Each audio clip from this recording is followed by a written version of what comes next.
Bonjour à tous. Merci d'être avec nous pour ce webinaire sur la transformation culturelle dans les DSI.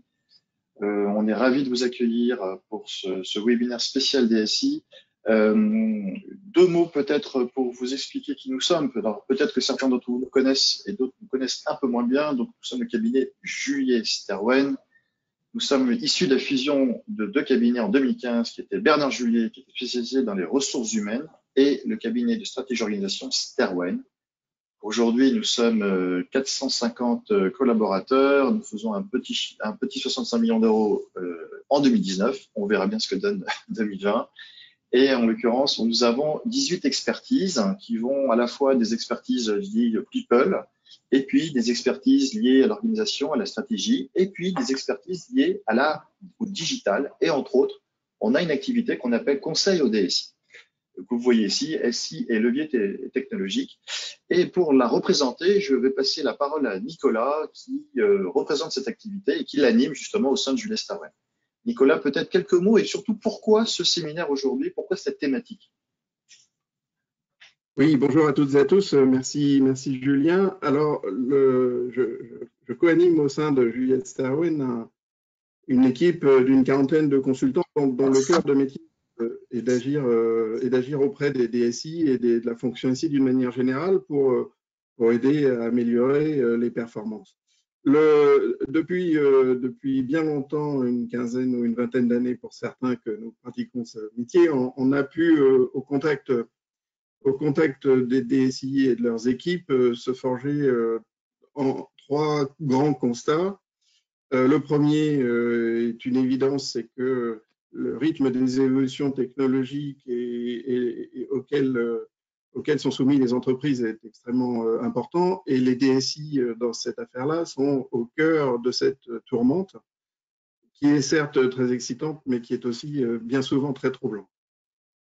Deuxième constat, c'est que la maturité globale de la fonction SI est maintenant dans les entreprises qui sont nos clientes très élevée, et la plupart des DSI avec lesquels nous travaillons sont complètement équipés, que ce soit à titre personnel ou au sein de leurs équipes, pour pouvoir définir leur stratégie SI, définir leur trajectoire d'implémentation, et au fond, leur organisation, ils savent parfaitement ce qu'ils ont l'intention de faire, le faire en alignement avec la stratégie de l'entreprise et savoir là où ils veulent aller. Troisième constat, là encore, ça relève du niveau de maîtrise et de maturité des DSI sur leur fonction, c'est que évidemment, toutes ces transformations, toutes ces évolutions nécessitent des changements, de l'accompagnement, de nouvelles ressources, de nouvelles compétences, de nouveaux processus, et tout ça, c'est assez classique, c'est mis en œuvre depuis fort longtemps.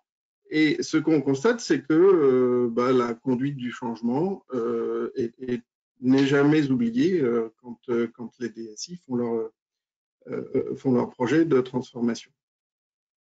Ce qu'on constate aussi, et ce sera le mais, c'est que la façon dont c'est fait aujourd'hui, bien souvent très déterministe, très focalisé, orienté livrable, orienté réunion, formation, séminaire, communication, ça marche. En tout cas, ça fait bouger les lignes.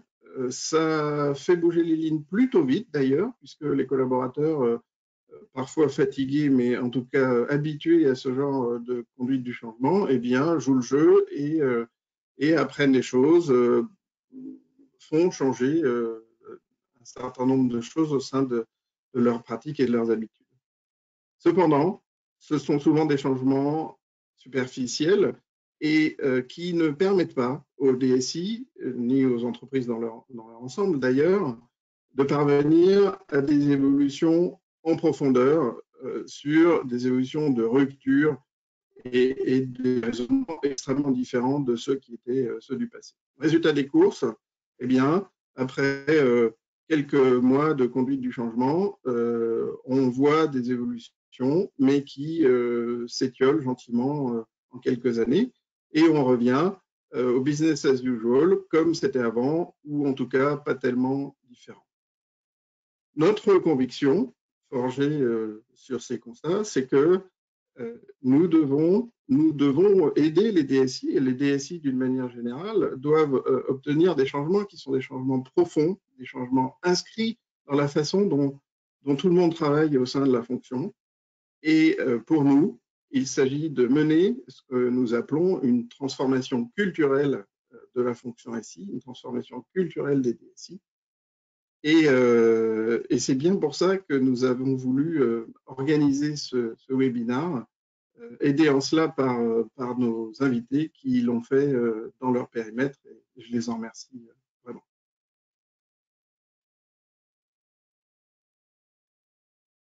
Julien, ton micro est coupé, je crois. Justement, merci Nicolas pour cette introduction. Donc, justement, on parle de nos invités. Les invités, je vais leur demander de se présenter. Vous les avez vus dans l'invitation peut-être. Nous avons Jean-Bran-Pierry qui, lui, qui devrait apparaître sur votre écran parce que Jean-Bran est en audio, mais on a réussi à trouver un moyen pour le rendre visible. Alors, je vais peut-être passer par Jean-Bran, ou sinon, je vais laisser la parole à Olivier. Olivier qui représente le groupe Total. Olivier, tu peux te présenter en 2 mots peut-être? Oui, bonjour Olivier Lacroze. Donc, je suis responsable de la division production IT, en charge de toutes les infrastructures IT et télécom du groupe. Et ça représente en 2 mots une grande dizaine de milliers de serveurs et plus de 600 sites interconnectés. Merci. Donc Jean-Bran, on te voit à l'écran à côté de Déborah. Alors Déborah, c'est une personne importante puisqu'elle posera vos questions que vous allez pouvoir poser sur le canal Q&A. Et c'est Déborah qui sera votre porte-parole pour tous les auditeurs et qui posera les questions à la suite de l'interview. Donc merci à Déborah d'être là avec nous ce matin. Et donc Jean-Bran. Bonjour à tous. Tu m'entends bien? Très bien, parfait. Donc Jean-Bran-Pierry, Veolia, je travaille à la DSI Group, je suis en charge des services à employés connectés. Donc on parle d'un peu plus de 170 000 employés. Ça inclut les outils collaboratifs, les outils de production, ticketing workflow, la sécurité et puis les devices de l'employé comme smartphone et laptop. Voilà. Merci beaucoup. Jérémy. Jérémy Amrou, donc moi je suis en charge de la DSI Colissimo au sein du groupe La Poste. Ben voilà, donc c'est tous les outils cœur de business pour l'activité de livraison des colis. Et Yves. Donc bonjour à toutes et tous, moi je suis directeur au sein du cabinet Juliette Sterwen. Ça fait un petit peu plus de 20 ans que j'accompagne le volet People des transformations. J'ai la chance d'accompagner notamment les équipes d'Olivier en ce moment depuis un petit peu plus d'1 an. Je suis intervenu également sur ce type de sujet au sein de la DSI d'Air France. Merci à tous les 4 en tous les cas d'être avec nous ce matin. Alors peut-être une première question pour situer un peu le sujet. Finalement, quel a été l'élément déclencheur de votre transformation? Pourquoi vous avez intégré cette dimension de la transformation? Donc peut-être l'élément déclencheur, Jean-Bran? Alors, la transformation commence en 2015 avec un premier événement la DSI Group a réintégré une filiale informatique qui était en charge des infrastructures IT. Du coup, ça a démarré une réorganisation au niveau de la DSI Group. Et dans le même temps, le nouveau DSI Group avait une stratégie de changement du mindset du rapport entre les informaticiens et les BU internes, avec un mot d'ordre qui était la technique n'est plus une contrainte. L'IT devient un partenaire numérique, donc sortons l'IT du chemin critique et puis devenons le business partner des entités. Voilà les deux éléments déclencheurs. Très bien, merci. Jérémy, de ton côté? Moi, quand j'ai pris mes fonctions, en fait, on avait une direction qui était taguée un peu d'autarcique, un malaise un peu RH, et en fait, la transformation, elle est apparue véritablement comme une évidence. On avait besoin de se réorganiser nos modes de fonctionnement, et on a fait appel à un cabinet, on a sélectionné Juliette, et c'est vrai que l'aspect culturel est arrivé un peu dans un second temps, mais est vraiment apparu comme une nécessité également de changement de posture. En fait, c'est pas juste la modification des processus qui allait faire que notre transformation allait être réussie, mais vraiment le changement de posture de nos collaborateurs vis-à-vis des différents interlocuteurs qu'ils peuvent avoir dans leur tâche quotidienne. Et Olivier, de ton côté, alors chez Total, quand tu Oui, arrives, alors alors, il est important de préciser que cette transformation, ça ne concerne que ma division, ça ne concerne pas tous les éléments SI et des DSI du groupe Total. En fait, 4 éléments déclencheurs. Le premier élément, c'est d'être plus efficace et d'être plus orienté client. Le deuxième élément, c'est apporter de l'agilité qui existe dans tout ce qui est organisation R&D, mais l'apporter dans des organisations de delivery, des organisations opérationnelles. Troisième élément, c'est de passer en fait d'un modèle command and control à un modèle enable and serve, mais via l'autonomie et la responsabilisation des équipes. Et le quatrième élément qui est de préparer la transformation vers le cloud. Donc, 4 objectifs principaux. et alors finalement, Olivier, est-ce que tu peux nous expliquer en quoi a consisté ta transformation? C'était quoi l'objectif finalement quand tu arrives il y a à peu près 2 ans, je crois, ou 2 ans et demi, je sais pas. Ouais, un peu moins de 2 ans. En fait, l'objectif, c'est c'est une vraie transformation d'organisation. Il y avait une organisation classique, somme toute, avec un patron de division qui a des chefs de département, qui ont eux-mêmes des chefs de service, qui ont eux-mêmes des collaborateurs. Et puis finalement, ça nous fait des gentils silos, tout ça, par département, où il n'y a pas du tout et il n'y a plus du tout de end-to-end, de vision end-to-end d'un client. Et puis les clients, finalement, en phase 2, ils ont une division avec un interlocuteur et pas un seul interlocuteur unique. D'accord? Donc, l'idée, ça a été franchement d'avoir quatre éléments clés de cette transformation. Des squads, des coachs, des produits et des communautés. Alors, les squads, c'est le modèle, vous avez entendu parler, c'est tout ce qui est le modèle Spotify et autres, à savoir ce sont des équipes qui sont responsables comptable end-to-end. Donc, on ne peut pas dire c'est pas ma faute, je dois aller voir mon voisin. Non, c'est dans les mains du chef de squad. Il en est responsable, il est autonome, il est responsable de bout en bout. Et finalement, cette organisation, on a défini 2 types de squads. Des squads très centrés sur l'aspect technologique, qu'on a appelé des squads fondation, en charge de délivrer des produits, donc en mode agile, avec des sprints, des produits qui pourraient être consommés par des squads dites activités métiers, responsables de tous les projets et tout le run pour des domaines en face de leurs clients. Donc, in fine, un client en face de lui, il a un chef de squad qui est accountable end-to-end. Alors, ça ne s'est pas fait tout seul. On a créé 2 rôles nouveaux. Un rôle de coach-mentor. Alors, c'est coach et mentor. Et donc, ce sont des personnes qui n'ont aucune responsabilité hiérarchique. Ce sont des personnes d'un très bon niveau managérial puisqu'ils font partie de mon codir. Ils m'accompagnent dans tout ce qui est stratégie et direction de la division. Et ces personnes-là coachent entre 5 et 7 personnes. Et donc, c'est 5 à 7 chefs de squad avec qui, en fait, ils co-construisent un plan de développement personnel. Et ils développent leurs capacités, leur montée en puissance, ils les font grandir en autonomie. Et aussi, ils développent avec eux leurs pratiques et leur posture managériale. Il y a une autre race de coachs, ce sont des coachs excellence opérationnelle, qui eux non plus, n'ont pas de responsabilité hiérarchique, et sont en charge en fait de l'amélioration continue de la division. Et tout ça, ça marche aussi parce que il y a un très fort je dirais, esprit de communauté. Il y a des communautés qui sont créées. Alors, soit communautés créées par moi-même et mon codir, donc imposées, entre guillemets, et puis des communautés qui se sont créées spontanément par les chefs de squad ou des collaborateurs. Donc, l'idée, c'est vraiment du partage de connaissances. Et puis, c'est de favoriser l'émergence, en fait, de nouvelles manières de faire. Donc, squad, coach, produit et communauté. Beau programme. Jean-Brand, de ton côté, le projet, c'était quoi? L'objet de la transformation? Alors, je repars de 2015 avec ce que je vous disais tout à l'heure, l'arrivée du nouveau DSI Group et le lancement d'une stratégie business partner, business ready, une stratégie qui était orientée cloud first, donc avec un élan très très fort au niveau du cloud. Donc ça c'est le contexte. Maintenant, si je me focalise un petit peu sur la transformation et les hommes, on s'est centré sur le client en interne et ce faisant, on s'est comme Olivier, on s'est orienté dès 2016 vers une approche produit avec un front et un back. Le front, c'était une place de marché, c'est-à-dire un portail l'affichage d'un certain nombre de produits développés en interne ou de produits SaaS recommandés et correspondant le tout à notre stratégie, ou une stratégie de produits développés orientés métier, opération, ou une stratégie de produits SaaS, par exemple pour des fonctions support ou par exemple pour des besoins, j'allais dire, classiques IT. Donc là, c'était le front pour diffuser cette approche produit. Et en back-office, on a démarré une Digital Factory.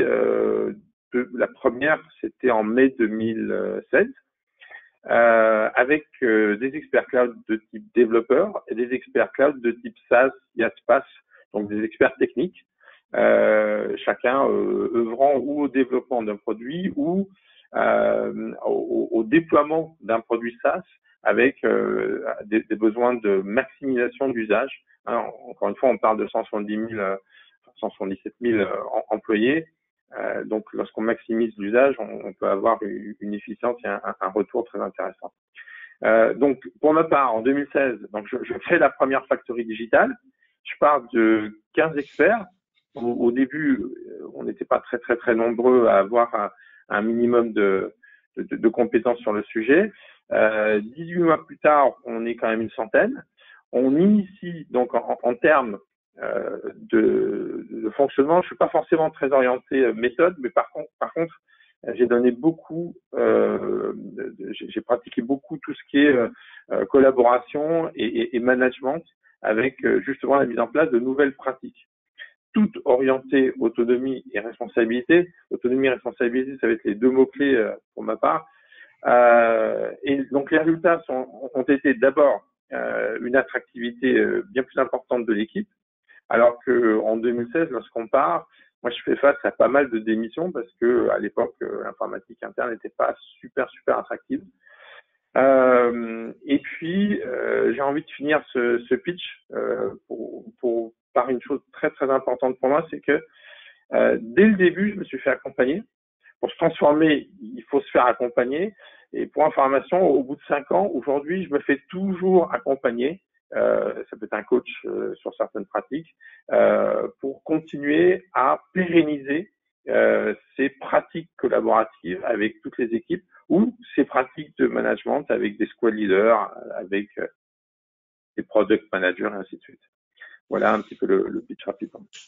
D'accord. Et toi, Jérémy, alors, l'objectif quand tu arrives à la tête de la DSI de Colissimo? L'idée, c'est d'avoir véritablement une DSI qui soit orientée business et orientée produit.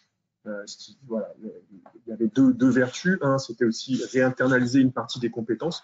On était sur une organisation qui était massivement, qui l'est encore un peu, mais qui était massivement externalisée et étant un SI cœur business, on a besoin de maîtriser en propre ces activités et puis d'avoir une organisation plus scalable pour faire face aux différents projets. On est sur un marché qui évolue très vite et dont la technologie prend une part de plus en plus importante.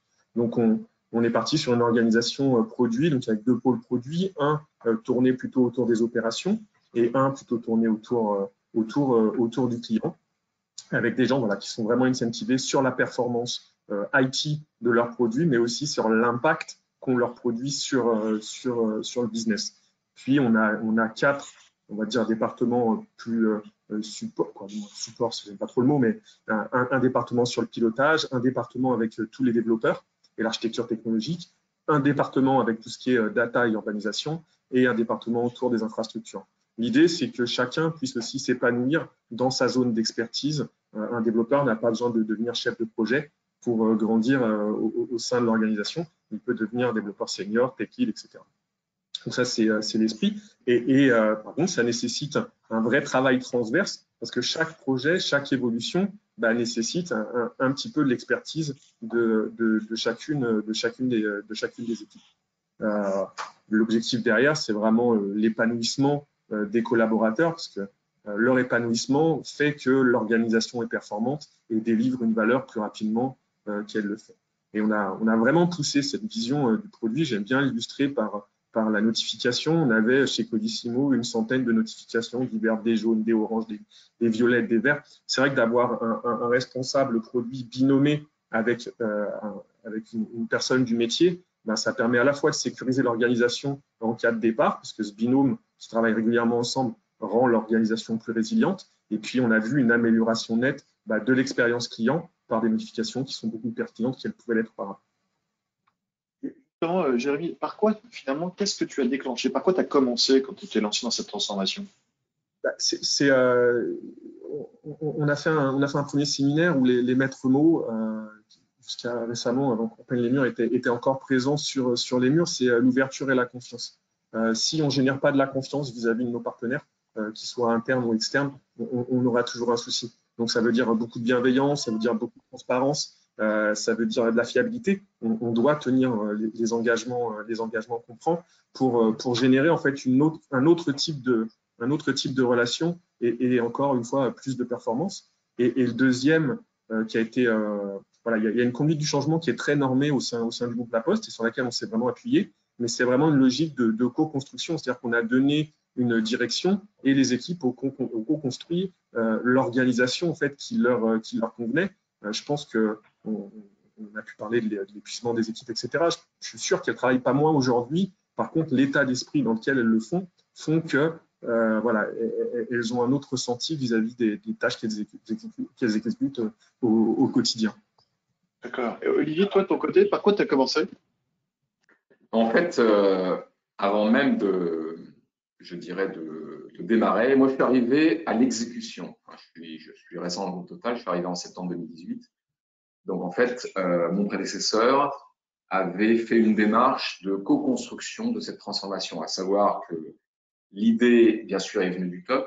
Elle a été insufflée par mon prédécesseur, a travaillé avec ses chefs de département à l'époque, et puis assez rapidement a mis aussi un certain nombre de chefs de service dans le groupe de travail. Et finalement, cette transformation, elle a été pensée pas simplement par une personne ou 3 personnes, mais finalement par une quinzaine de personnes. Donc, ça a permis d'ancrer, si vous voulez, les fondamentaux, de les définir. Et puis à un moment donné, il a fallu appuyer sur le bouton. Moi, je suis arrivé, j'ai acheté le modèle, et puis après, bien sûr, je l'ai un peu tuné, je l'ai mis un peu à ma sauce. Il a fallu, quand je suis arrivé, j'ai fait beaucoup de com. Moi, je viens d'un autre milieu, des télécoms, j'étais aussi dans le business, donc super orienté client. Donc j'ai été voir mes nouveaux clients que je ne connaissais absolument pas, et je leur ai dit, de toute façon, aidez-nous à vous aider. Donc laissez la chance au modèle. Hein. Et puis, de toute façon, ma première priorité avec une transformation quand même qui est fondamentale d'organisation. Hein, vraiment, les gens ont changé de rôle, on a tout recréé. Donc, ça veut dire déjà, on ne va pas casser le jouet de la production parce qu'il y a simplement le business de Total qui repose dessus. Donc, l'idée, c'est qu'il n'y ait pas de glitch dans notre delivery. Et ça a été la première priorité et on n'a pas eu. Et puis, très rapidement, finalement, les clients ont vu l'avantage du modèle. Ils ont vu la réactivité, ils ont vu des gens qui étaient en face d'eux, qui ne pouvaient plus se cacher derrière leur petit doigt, parce qu'il n'y avait personne d'autre. Ils ont vu qu'ils étaient accountable end-to-end. Donc, ça a été très rapidement, le feedback aussi a été porteur, donc ça s'est auto-entretenu. Toi, Jean-Brand, par quoi tu as commencé? Peut-être ton premier chantier. Pour ma part, en mi-2016, je commence par le qui fait quoi, hein, l'organisation. Donc, derrière l'approche produit, il y avait effectivement un product owner, donc un nouveau rôle à définir, mais il y avait aussi des squad leaders avec une nouvelle manière de faire du management, plutôt du servant leadership. Il y avait aussi un coach qui nous a aidés. Il y avait aussi une nouvelle définition du service management. Donc les service managers, vous voyez leur rôle évoluer. Donc on a travaillé donc sur la définition de ces rôles. On a travaillé aussi sur la mise en place de nouveaux rituels.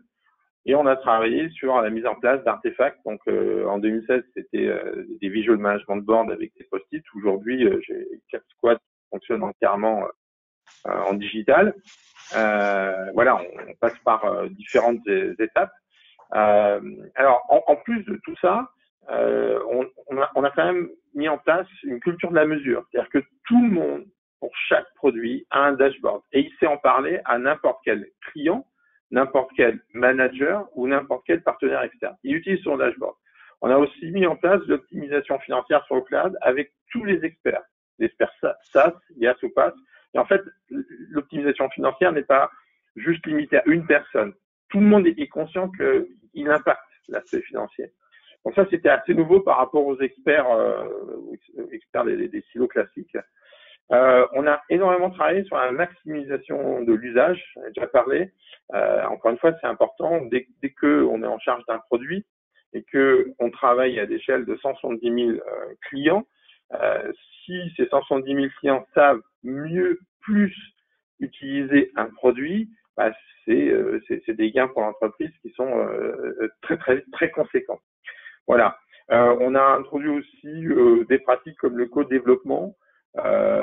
Et puis on a mis en place, en plus des product owners, en fait des gestionnaires de portefeuille de produits qui permettent d'avoir de la cohérence interproduit ou de la cohérence un petit peu plus sur des domaines. Voilà, beaucoup d'accompagnement. Et je dirais, pour finir sur un petit peu cet aspect par quoi on a commencé, c'est que au final, ça a pris beaucoup de temps, plusieurs trimestres, plusieurs années.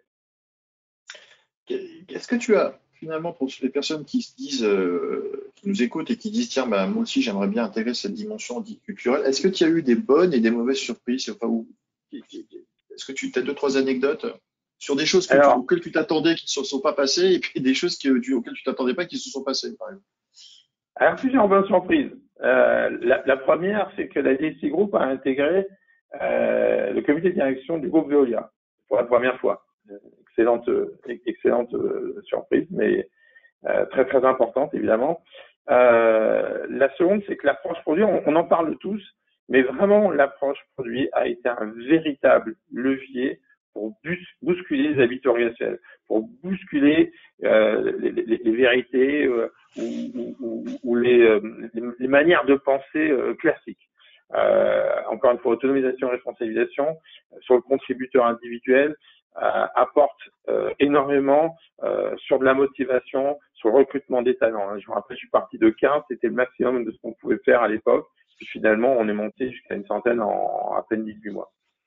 L'autre bonne surprise, qui était franchement pas attendue, c'était l'intégration de nos partenaires en régie. En fait, on a des équipes internes, on a du managed service extérieur, et puis on a aussi un certain nombre d'acteurs. En 2016, en fait, on avait plus de 50% d'acteurs en régie. On les a emmenés dans la transformation, ils ont joué le jeu, et ça a très bien fonctionné avec nos équipes internes. Donc ça, c'est plus pour les bonnes surprises. Après, je pourrais aussi dire qu'il y a eu des freins. Il y a eu des freins avec des résistances avec les hommes. Je pourrais citer par exemple les jeunes qui expriment souvent des exigences de fonctionnement, des trentenaires expérimentés techniquement qui, eux, résistent au changement de posture, parce que bon, ils ont déjà une bonne dizaine d'années d'expérience technique et c'est là-dessus qu'ils se sont appuyés pour grandir et ils veulent continuer dans cette logique. Donc, ce que je dirais sur tous ces changements de posture, oui, certes, la formation, certes, les séminaires vont nous aider, mais par contre, l'accompagnement dans l'action, c'est-à-dire l'accompagnement lorsque vous mettez en place de nouveaux rituels, pendant la mise en place de ces nouveaux rituels, l'accompagnement pour suivre dans la durée un visual management board. Tout ça, c'est très important et globalement, ça a toujours donné de bons résultats. On a toujours été content de tous les efforts qu'on a fait pour accompagner ou un squad leader ou un product owner dans son quotidien. Donc ça, c'est très positif. D'accord. Jérémy, toi, tu as de bonnes surprises, mauvaises surprises, que des bonnes surprises? Beaucoup de bonnes surprises, quoi. Je ne sais pas si c'est des surprises, mais parce que je m'y attendais un peu, c'est beaucoup d'engagement à la fois des équipes, ceci, je pense, lié à la co-construction, mais aussi de nos partenaires, parce que ça a été des mouvements. On a rationalisé le nombre de partenaires, on s'est appuyé sur un nombre de partenaires plus restreint que ce qu'on pouvait faire avant. Mais voilà, un véritable engagement. L'autre surprise, qui n'en est pas une vraiment, c'est long. C'est-à-dire que il y a le temps de poser l'organisation des processus. J'ai envie de dire, ça c'est plutôt, même si on a mis un peu de temps, mais c'est un temps plutôt court. Mais le changement de posture et l'adoption un peu globalisée d'une manière assez homogène au sein de toute l'organisation, c'est très long. On voit, on touche vraiment à des choses qui sont liées à l'humain, et donc avec des gens qui avancent plus vite que d'autres sur certains sujets et moins vite sur d'autres. Donc cette transformation, elle est vraiment voilà, il faut la rabâcher, il faut expliquer régulièrement le sens de pourquoi on s'oriente voilà, sur cette vision produit. C'est pourquoi je dois avoir des indicateurs, mais pas uniquement des indicateurs de disponibilité, mais aussi de l'impact des différentes fonctionnalités que je propose sur le business, parce que sinon, on va avoir un patrimoine IT qui va ne faire que grandir, et puis on va avoir des coûts de maintenance qui vont faire qu'augmenter. On a besoin de se concentrer surtout sur une activité mass market comme la nôtre. Donc voilà, c'est long, il faut tenir la barre, il faut avoir des relais et des gens qui vraiment adhèrent à la proposition pour pouvoir avoir une espèce de phénomène d'entraînement. Mais voilà, c'est long. Et puis je pense que c'est quelque chose qui n'a pas de fin en fait, puisque c'est une transformation continue avec des usages qui évoluent voilà, au gré de la société et des incidents comme on peut les connaître en ce moment, voilà, qui changent les modes, donc il faut s'adapter en permanence. Olivier, toi? Oui, alors plein de surprises. Alors est-ce que c'est vraiment des surprises? Mais c'est déjà, hein, il faut rappeler, on a enlevé un niveau hiérarchique. Donc les chefs de squad, ils n'avaient plus papa chef de département qui pouvait leur dire quoi faire et les aider. Donc ils se sont retrouvés un peu tout seuls au départ. Donc c'est là où le rôle des coachs mentors est bien sûr un accompagnement qui a été nécessaire pour créer ces rôles. Donc les coachs mentors ont été accompagnés, les coachs excellence opérationnelle aussi. Globalement, une super surprise, c'est que cette organisation est un révélateur de manager. Parce que là, c'est transparent. Tous les chefs de squad voient tout ce qui se passe autour d'eux. Donc, les bons se dégagent, les moins bons aussi. Et donc, comme il y a une culture vraiment marquée de performance management dans la division, donc là aussi basée sur des faits, hein, basée sur des métriques, puisque là, on peut toujours dire c'était mieux avant ou c'était moins bien avant, mais si on n'a pas une baseline, ça reste que des mots. Donc là, il y a des faits, il y a des KPI. On peut très bien voir très rapidement en fait ceux qui délivrent et ceux qui ne délivrent pas. Donc, in fine, il y a eu des collaborateurs qui ont été promus chef de squad et il y a eu un chef de squad qui est redevenu collaborateur. Donc ça se passe. Et il est toujours en division et il n'y a pas de, c'est comme ça, d'accord. La deuxième bonne surprise entre guillemets, c'est que comme ça ne nous suffisait pas de faire une transformation de cette ampleur, on a changé d'infogérant en même temps. Un infogérant qui était simplement en place depuis plus de 10 ans. Eh bien, ça s'est très bien fait. On a fait la transition en 5 mois. Et il y a eu un engagement exceptionnel de tous les collaborateurs. Donc ça, c'est aussi à noter. Je dirais, les surprises aussi, c'est, je dirais, une organisation qui est, surprise heureuse, une organisation qui est résiliente au changement de personnes, et notamment au changement de mon quotidien. Puisque depuis le début, les personnes évoluent. J'ai 50% des coachs mentors qui ont évolué parce qu'il y a eu d'autres propositions en interne, qui sont plutôt été sur la pente, ça a été un tremplin si vous voulez.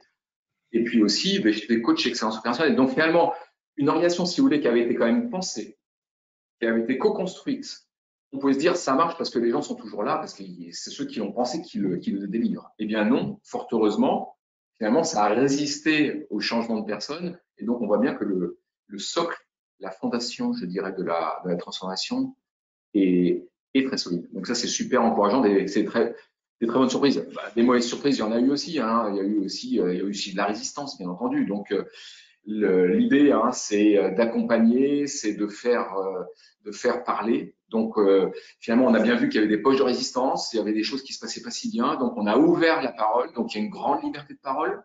Hein. Quelque chose qui s'est fait aussi naturellement.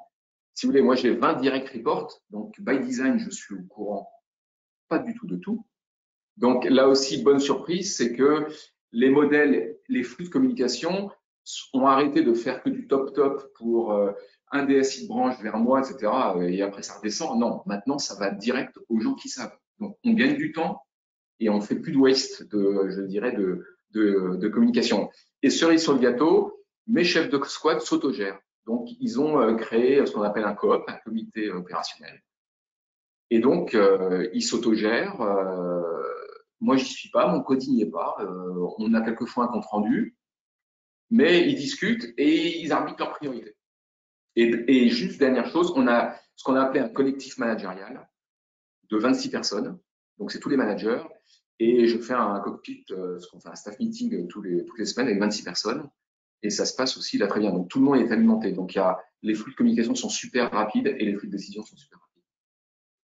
Avant de laisser la parole à Yves pour nous donner un peu sa vision de tout ça, j'ai une dernière question à vous poser. Finalement, c'est quelle différence, et je crois que ça sert à réveiller aussi les auditeurs, que vous faites entre le change management et la transformation par rapport au projet que vous avez mené. Et je fais allusion d'ailleurs à l'introduction de Nicolas qui dit finalement le change est une méthodologie qui a été utilisée et qui fonctionne, hein, mais on sent bien que si on veut aller en profondeur dans une transformation d'une organisation comme la vôtre, il faut parler de transformation. Vous, comment vous l'avez vécu et quelle différence vous faites Jean-Brand, tu veux partir là-dessus? Tu veux répondre à la question? Alors, moi, j'ai coutume de dire, pour armer cette transformation, ce que les Américains emploient, c'est attitude is everything. Je l'emploie pour marquer les esprits. Je l'emploie pour dire, en fait, si on parle, par exemple, tout à l'heure, j'ai insisté sur autonomie et responsabilisation. Qu'est-ce que ça veut dire? Concrètement, l'autonomie, ça veut dire que des décisions sont prises par les product managers qui étaient anciennement prises par des managers. Aujourd'hui, ces product managers sont totalement autonomes pour parler avec le DSI Group, pour parler avec une BU, pour parler avec un responsable d'une business unit sur leurs produits, en prenant des décisions sur l'évolution de ce produit ou le support de ce produit si c'est un produit SaaS. Donc, cette autonomie leur donne beaucoup plus de responsabilisation et moi m'intéresse parce qu'elle permet de gérer la complexité des environnements à gérer en regard de ces produits. Donc je pense que ce changement de posture, c'est pas simplement un changement qui s'apprend au travers d'un séminaire ou au travers d'une formation, mais c'est quelque chose qui doit se vivre dans la durée avec cette prise d'autonomie et cette responsabilité avec des personnes. Chez moi, j'ai un responsable des devices, il a 25 ans. Il discute avec le DSI Group, il discute avec un DSI de BU. À partir du moment où on parle des laptops, chez nous, c'est des Chromebooks, quel que soit l'usage, la finalité, l'objectif pour la BU, bah, il va être devant en face de directeur parce que c'est lui qui a la capacité à répondre, à s'engager et qui sait le faire. Donc voilà pour moi la différence entre une posture, une attitude, un comportement et puis simplement changer et suivre une organisation ou une stratégie, j'allais dire une stratégie technique. Et une question un peu plus personnelle. Et toi, est-ce que tu t'es mis dans cette posture de transformation au niveau personnel? Alors, bon, moi en 2016, j'ai été ubérisé. C'est-à-dire que j'étais le patron opérationnel de cette entité, responsable des data centers. Donc, le DSI Group m'a dit, c'est simple, Jean-Marc, il n'y a plus de data center très, très vite. Donc, il m'a confié la création de la première Digital Factory. Et là, j'ai dû, en fait, changer de costume. J'étais un directeur des opérations assez classique, avec un management vertical militaire, avec un certain nombre d'experts techniques en silo qui étaient ou en France ou à l'étranger en managed services et en outsourcing, avec des grosses lignes de services. Et puis je suis reparti dans la découverte du digital, la découverte d'experts techniques très très jeunes, plutôt en t-shirt versus des costumes. Donc j'ai changé ma manière de manager, ma manière de collaborer, mais assez fortement, avec au départ un travail sur moi-même. Et moi j'ai coutume de dire une transformation, ça commence par soi. Et je dis les portes du changement s'ouvrent de l'intérieur. Et pour moi ça a été un petit peu difficile au début, pour être sincère. Le matin, je me levais, je préparais mon petit déjeuner et puis je m'en allais parce que j'arrivais pas à l'avaler. C'était trop gros au départ comme changement. Donc ça m'a pris quelques trimestres Aujourd'hui, je suis beaucoup plus à l'aise avec des nouvelles pratiques de collaboration, des pratiques de management, mais changer ses croyances, retourner apprendre, se faire coacher. Moi, j'avais 50 ans quand ça m'est arrivé. Ça demande un petit peu d'effort personnel.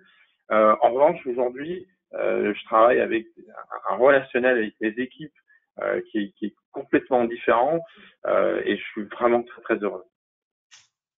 Jérémy, de ton côté, quelle différence tu fais entre le tien et la transfo justement par rapport à ton projet et est-ce que toi aussi, tu as dû te remettre un peu en question dans ta manière de manager ou d'appréhender les sujets?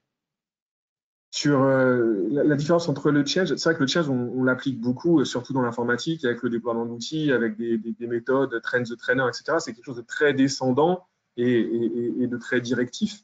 La transformation qu'on veut mener, surtout si c'est une transformation culturelle, les gens doivent la faire leur et l'intégrer et la transmission. Et des fois, la chaîne managériale n'est surtout pas le bon vecteur pour passer et transformer ces messages, parce qu'il y a d'autres choses qui se jouent. Donc voilà, la transformation, elle est beaucoup, comme c'est beaucoup de l'intérieur et c'est beaucoup chaque personne avec ses propres forces. Je crois beaucoup à ça. C'est chacun, voilà, a des aptitudes, des forces, et c'est avec son propre capital qui va s'épanouir dans son nouveau rôle de product manager ou de product owner. Donc c'est voilà, c'est quelque chose pour moi de très personnel. Par rapport à moi, c'est vrai que j'ai toujours eu un management assez ouvert, mais c'est vrai que plus les gens prennent confiance, plus ils sont épanouis, plus on a de feedback en fait relativement naturel et franc, et plus je pense ça permet d'être un bon directeur. Plus on monte dans les organisations, plus on a ce sentiment d'isolement, et c'est vrai que d'avoir des équipes épanouies qui se sentent libres d'exposer les choses telles qu'elles sont, c'est hyper enrichissant, et je trouve que ça permet d'avoir voilà, collectivement une performance qui est plus, qui est plus forte. Olivier, toi venant des télécoms, arrivant chez Total, différence entre le change et transfo et toi perso? D'un point de vue presque sémantique, je dirais que pour moi, une transformation, c'est quelque chose de disruptif. C'est pas un changement. En fait, c'est pas simplement un changement. Donc, ça, c'est un premier point. Deuxième point, oui, j'arrivais des télécoms, donc finalement, j'ai changé d'entreprise, j'ai changé de secteur, j'ai changé de job. Donc, ça faisait beaucoup. Donc, en fait, je suis arrivé et finalement, ça m'a servi à quelque chose puisque je suis arrivé pratiquement dans la posture d'être obligé d'être hyper humble parce que je connaissais personne. J'avais pas les réseaux. Donc, donc finalement, j'étais super à l'écoute et ça, et fort heureusement puisque en fait, les équipes, finalement, on leur demandait d'évoluer et de changer de posture. Donc, in fine, j'ai moi-même changé de posture dès le premier jour pour me mettre dans une posture vraiment enable and serve. Comment je peux faire rendre successful cette organisation? Parce que de toute façon, moi, je ne saurais pas la diriger d'une manière comme un contrôle parce que je ne sais pas ce qu'il faut faire, je ne connais pas les gens, je ne connais pas les produits. Donc, faisons confiance.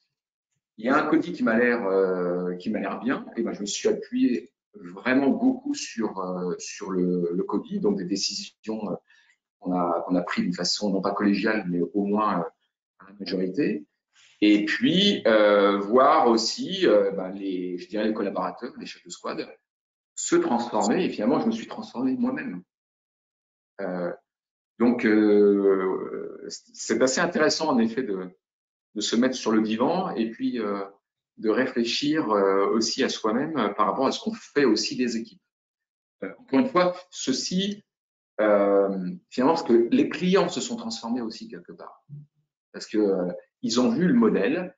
Ce que j'ai pu apporter, si vous voulez, c'est l'aspect très customer-centric, fact-based, performance management, et quand on dit quelque chose, on le fait. Et les clients ont vu la conséquence aussi sur l'organisation et finalement qu'on les servait mieux, entre guillemets. Donc, ils deviennent encore plus exigeants, mais c'est bien et on progresse grâce à ça. Donc, il y a eu aussi une dynamique très rapide de spirale positive. Le critère client, justement, Jérémy et Jean-Bran, peut-être rapidement, comment vous avez su finalement que votre transformation était opérante et qu'elle fonctionnait. Alors, en préparant, vous m'avez dit les clients. Alors, Jérémy, peut-être un mot sur les clients. Qu'est-ce qu'ils disent aujourd'hui de la DSI de Colectivo, les clients? On voit aussi que c'est vrai que ces transformations-là, la DSI, c'est quand même un organe central d'une organisation. Et c'est vrai que les transformations qu'on a, elles ont des impacts sur nos relations avec nos clients, qu'ils soient internes ou externes. On voit qu'il y a des directions avec lesquelles ça fonctionne très bien. Et aujourd'hui, en fait, on a un niveau de performance qui est juste exceptionnel. On arrive en convention commerciale en tant que vraiment identifié comme business partner. Les gens ils disent s'il y a un projet, tu veux voir s'il marche, t'appelles Nicolas, si les yeux brillent, c'est que c'est bon, tu peux y aller. Il y a vraiment une interaction qui est vraiment au top et qui nous permet d'être beaucoup plus efficace en fait dans la réalisation. Parce que des fois, on arrivait historiquement avec des expressions de besoin qui faisaient 60 pages et on disait mais techniquement, ça va être juste impossible à réaliser. Ces phénomènes de co-construction entre métier et IT nous font gagner énormément de temps. Voilà. Et après, il y a des directions c'est encore un peu plus compliqué. Mais voilà, ce travail d'ajustement, ce qu'on disait, c'est un travail au long cours qu'on continue à mener pour que collectivement, on ait une organisation plus efficace. Jean-Bran, en 3 mots. Deux petites illustrations très rapidement. Il y en a une qui est la capacité à réagir aux événements imprévus. Donc, on a reçu des félicitations dans le traitement du Covid sur la partie technique et par la direction générale et par les BU clients. Donc, lorsqu'on sait traiter l'événement imprévu et que ça se passe très bien et qu'on est remercié, c'est plutôt bon signe. Et puis aussi, une autre illustration qui est intéressante, c'est lorsqu'on inspire les BU. C'est qui est pour une direction informatique, une fonction support, c'est toujours intéressant. Sur nos modèles de fonctionnement, récemment, on a inspiré une BU pour travailler justement avec ses propres clients. Et donc là, moi j'estime qu'on a une relation de partenariat, une relation positive et constructive. Bien, écoutez, merci en tous les cas déjà à tous les trois pour vos réponses à ces questions, c'est passionnant. Yves, peut-être toi qui accompagne justement ces DSI en transformation culturelle, je pense que tu as dû entendre des choses qui t'ont beaucoup plu.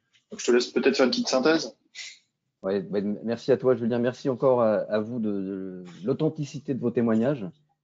Moi, je les ai entendus, je les ai écoutés avec beaucoup d'attention et du coup, j'ai envie de vous partager 3 points clés qui ressortent de nos échanges. Et puis, au passage, j'en profiterai aussi pour glisser quelques convictions qu'on porte auprès de nos clients quand on les accompagne sur ce type de transformation. Les 3 points clés, c'est le temps, la circularité et l'accompagnement. Le premier qui me semble vraiment important, c'est le temps que prend ce type de transformation. Vous l'avez dit tous les 3. Jérémy a même dit c'est long. Vous avez Jean-Bran parlait de trimestre. Donc, je pense que c'est vraiment important d'en tenir compte quand on se lance dans une transformation de ce type-là et de plutôt raisonner en fait transition, passage, cheminement, plutôt que bascule d'un point A vers un point B en fait. Pourquoi ? Parce que vous nous avez aussi parlé de votre propre cheminement et de votre propre cheminement individuel, que par définition, quand on va aller chercher des nouvelles attitudes, des nouveaux comportements, il y a une nécessité de remise en question. Au-delà des personnes qui sont, j'allais dire, déjà dans le mindset attendu, la plupart du temps, les équipes, elles ne sont pas forcément dans ce mindset-là ou dans cet état d'esprit-là. Et du coup, il y a besoin de se remettre en question. Il y a véritablement besoin de cheminer. Et ce cheminement, par définition, comme il est individuel et personnel, il va varier en fonction des individus.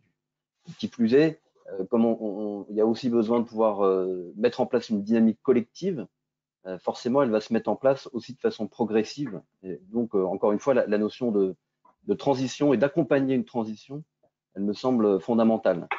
Il y a un autre point aussi qui est très important sur la notion du temps, c'est la question de la réception. Et bien souvent, c'est vrai que quand on prend des briefs initiaux sur ces sujets-là, les clients nous disent voilà, il faut faire bouger les choses, il faut que les gens changent leurs habitudes, il faut qu'on mette en dynamique et qu'on mette en une dynamique positive pour que tout ça fonctionne.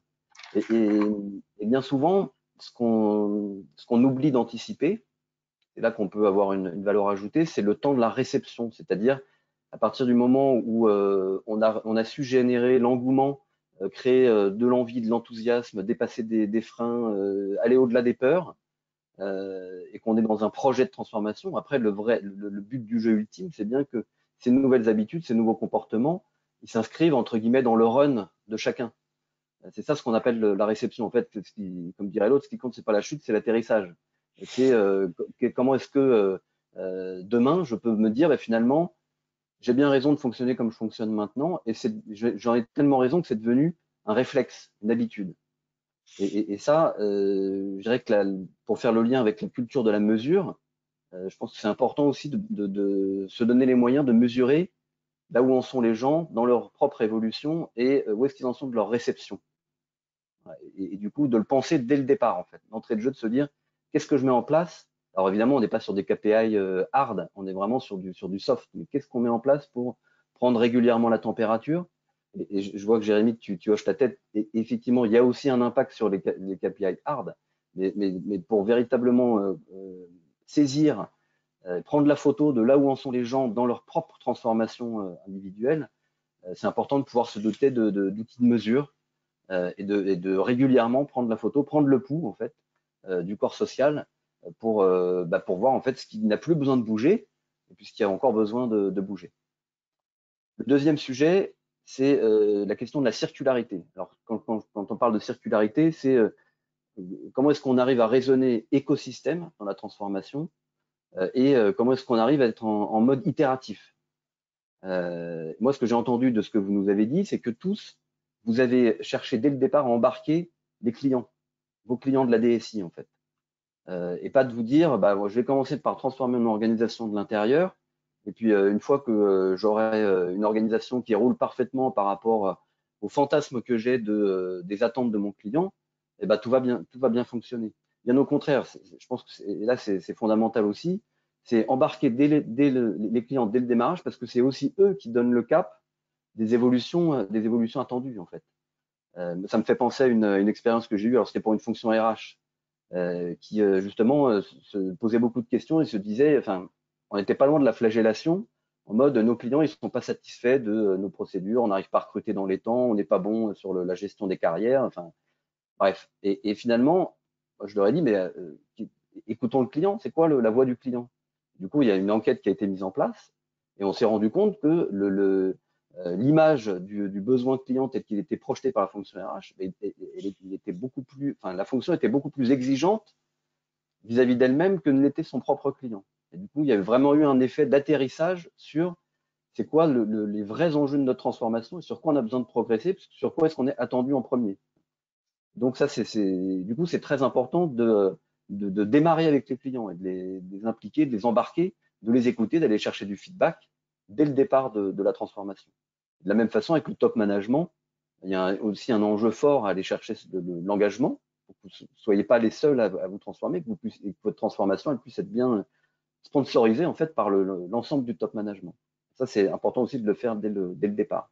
Et puis bien évidemment, le côté circulaire, c'est aussi le côté itératif, c'est aller chercher des feedbacks régulièrement, donc mettre en place des boucles d'échange pour, d'une part, au démarrage, traiter le côté pendant les travaux, la vente continue, hein, donc être transparent sur le fait que vous mettez des choses en place, vous vous transformez pour être meilleur vis-à-vis de votre client, mais forcément, c'est un investissement en temps et le client doit être conscient de ça, en fait, du fait que vous allez livrer, mais qu'il pourra y avoir quand même à certains moments soit des retards, soit des éléments qui peuvent être liés au fait que vous vous transformez, mais c'est donc les engager dans cet investissement partagé, en fait, partager cet investissement, et puis bien évidemment pouvoir relayer les feedbacks qui vous sont faits par l'externe, par votre écosystème, en interne pour là aussi donner de la mesure, donner du cap, donner de l'envie et valoriser des résultats pour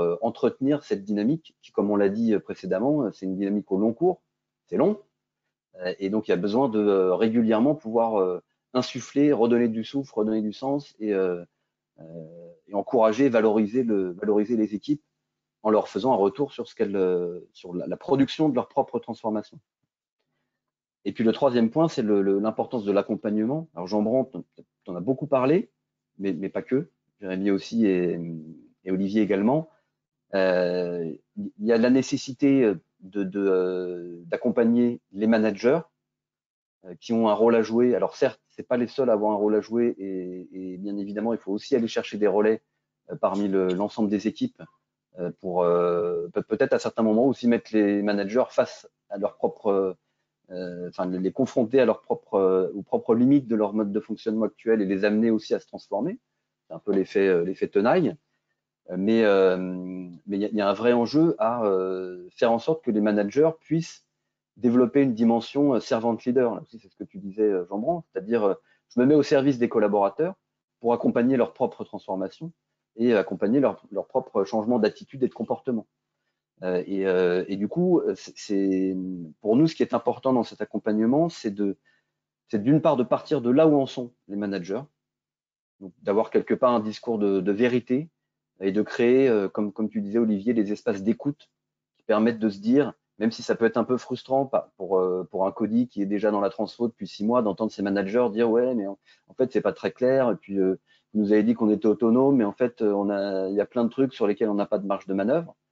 C'est frustrant, mais c'est hyper important de partir de ça en fait, de partir de ce que disent les gens pour pouvoir répondre, identifier les points de repère qu'ils n'ont pas, et puis pouvoir mettre en place un accompagnement qui va véritablement répondre à leurs besoins en fait, et pas le manager idéal, le servant leader, c'est vous avez la fiche de référence et donc il n'y a plus qu'à, c'est voilà où vous en êtes, voilà les difficultés auxquelles vous êtes confrontés vis-à-vis de vos équipes également, et puis les mettre en situation d'expérimenter des nouvelles façons de faire, en situation d'aller s'inspirer ailleurs, d'écouter, pas forcément aller écouter des gourous du leadership, mais aller écouter des pairs, des gens qui sont des managers qui ont été confrontés à ce même type de situation, qui ont vu des écueils, qui ont eu à se remettre en question, et de s'inspirer de cette expérience pour pouvoir progressivement mettre en place des nouveaux comportements, des nouveaux modes de fonctionnement.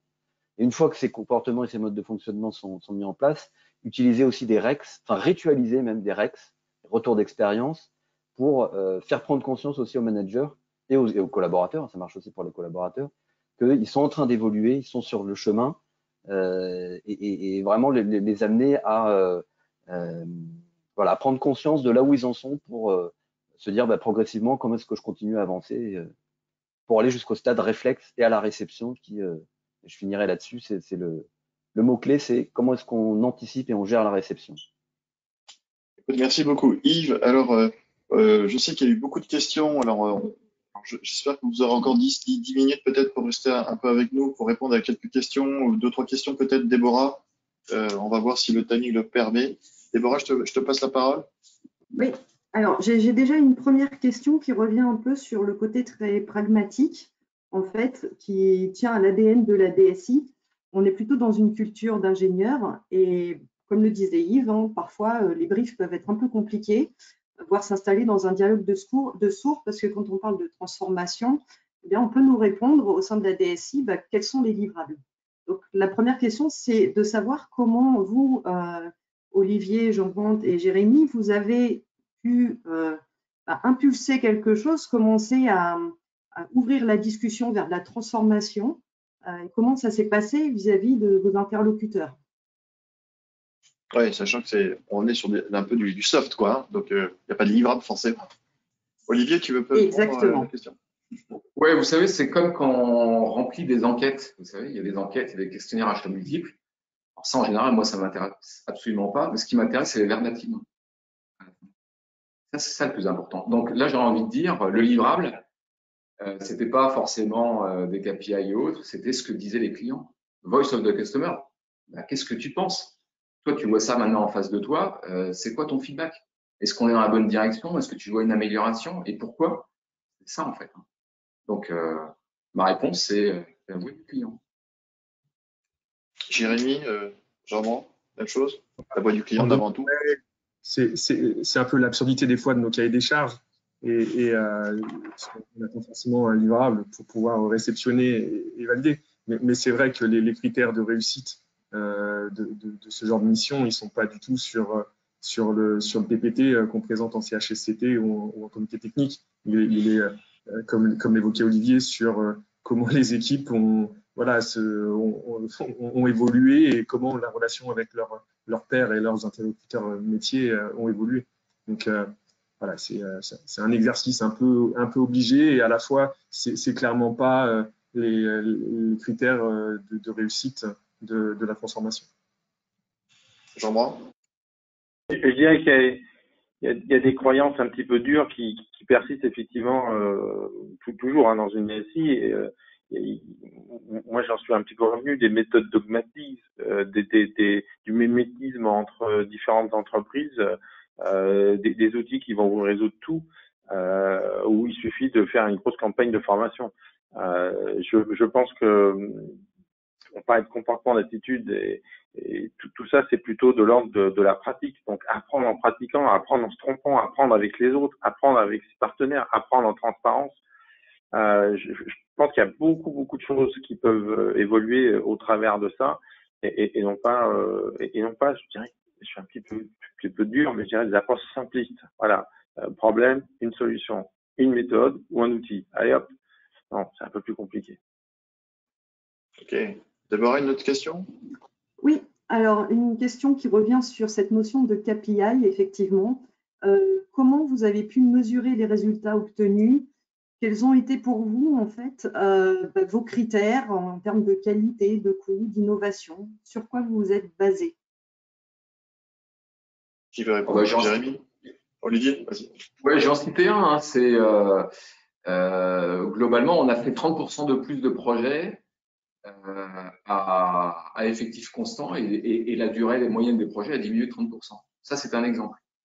Le deuxième, et c'est pas un KPI en tant que tel, mais encore une fois, croyez-moi, la transformation a été profonde, et en même temps, on a osé faire un changement d'infogérant. Je pèse mes mots. On a osé le faire et on l'a réalisé. Et je dirais, ce changement d'infogérant, il s'est fait en 5 mois. Le nouvel infogérant était aux manettes le 15 décembre. Fin février, tout était stabilisé, et heureusement, parce qu'en mars, il y avait le Covid. Et notre infogérant, il a été confiné comme nous, sauf qu'il en a. Donc, voilà. Donc, pour moi, ça, c'est les KPI que je peux vous donner. Jérémy, c'est ça? Ouais, je pense qu'il y a effectivement la pertinence, la réussite des projets. Je pense que les KPI assez hard aussi sur l'évolution des produits et de leur impact sur le business, c'est quelque chose qui est déduit de la propre performance des PO, des développeurs, etc., qui travaillent sur les différents produits. Et après, ce qu'on a lancé aussi, c'est une vraie prise de pouls outillée de nos collaborateurs, qui nous permet sur 10 critères d'évaluer l'évolution. On a vu, là on l'a lancé, on voit clairement un impact Covid sur la distanciation entre le manager et ses troupes. Donc il y a beaucoup de soft et de ressenti, mais je trouve que d'arriver à outiller aussi cette relation et la santé des équipes, elle est intéressante, parce que ça permet dans le temps de voir les évolutions. Et puis on l'a beaucoup évoqué, ça permet aussi de les regarder par communauté, par type de profil, parce que dans l'organisation, c'est pas un tout, c'est un ensemble de gens avec des caractéristiques différentes. Et voilà, je suis assez fan des data, et d'arriver à aussi qualifier et mesurer la santé des équipes dans l'organisation. Je trouve que c'est quelque chose qui est intéressant. Jean-Marc, toi, tes critères de KPI? Non, j'ai trois choses. La première, c'est qu'on a osé. On a osé fermer les data centers en masse, basculer sur du cloud, et puis abandonner un gros acteur comme Microsoft. Donc ça, c'est quand même un acte de foi. C'est pas toujours facile, sachant qu'on a commencé ça en 2013 et que la transfo a été franchement culturelle à partir de 2015-2017. Voilà. La même chose, c'est qu'aujourd'hui, on est clairement un partenaire au niveau des comités de direction. L'IT est perçu comme un partenaire business et pris en compte. Donc ça, c'est visible, le comité de direction, le comité digital, voilà, on y est en fait. Et dernière chose, au niveau des hommes, je dirais, en fait, c'est l'attractivité. Il y a 5-6 ans, un vrai problème, puisque l'informatique, chez les gens, c'est c'est bien moins de 2% chiffre d'affaires. Donc, mais aujourd'hui, on arrive à recruter avant Covid, à recruter des profils de talent. Voilà, donc les trois indicateurs. Peut-être une dernière question, Déborah?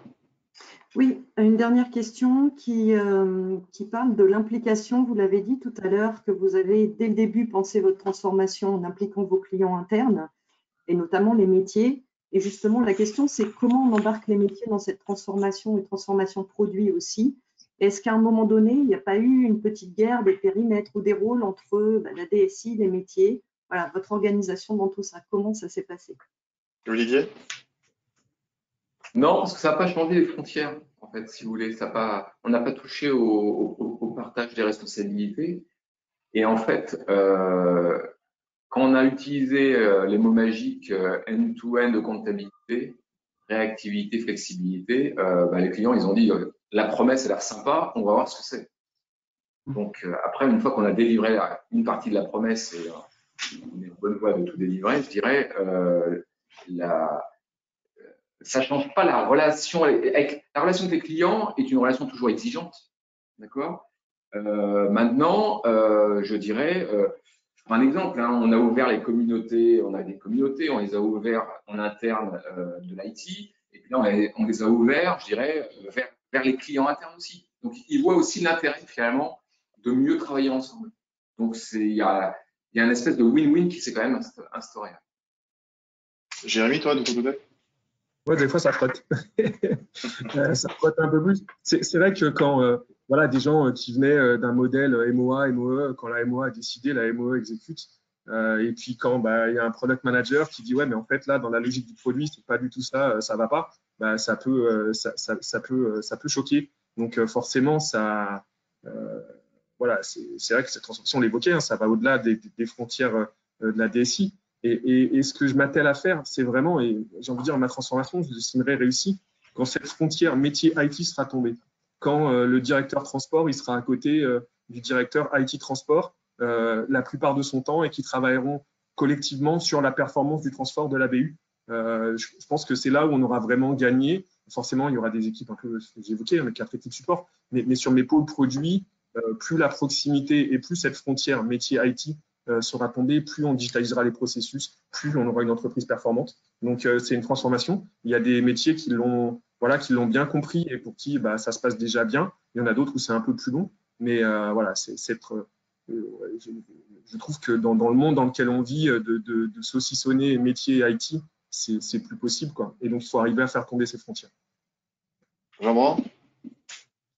Je rajouterais juste dans la relation avec les métiers, on a utilisé le product owner évidemment, et là parfois le product owner il a eu des difficultés, il faut pas se cacher, parce qu'il n'avait pas de temps, parce qu'il n'avait pas compris, parce que des fois il savait mieux que son client à l'intérieur même de la structure de la BU ce qu'il fallait faire. Donc on a un petit peu tâtonné sur ce rôle. On a aussi eu quelques difficultés comme disait Jérémy, entre gestion projet, gestion produit. C'est parfois un petit peu orthogonal. Donc là, en fait, là, il faut, je dirais pas qu'il faut faire toujours du fail fast, mais en tout cas, il faut apprendre ensemble, échanger en transparence, et puis progressivement, les bénéfices de cette relation bien plus intégrée, bien plus proche, sont visibles, et puis ça avance. Aujourd'hui, ça se passe plutôt pas mal, en étant très vigilant sur le bon casting sur le product owner.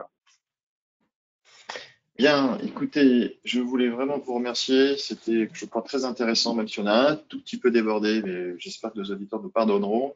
Merci en tous les cas à Olivier, merci à Jérémy, merci à Jean-Brand, merci à Yves, merci à Nicolas, merci à Déborah, merci à toute l'organisation. Je pense à Julie, à Judith, à Juste pour ce beau séminaire et ce beau webinaire. Le webinaire a été enregistré, donc pour ceux qui veulent après le diffuser auprès de vos équipes, vous pourrez d'ici à peu près 48 heures, je pense. Voilà, donc en tous les cas, ravi et merci encore pour tout et à très bientôt. À bientôt, au revoir. Au revoir. Merci. Merci, au revoir. Au revoir.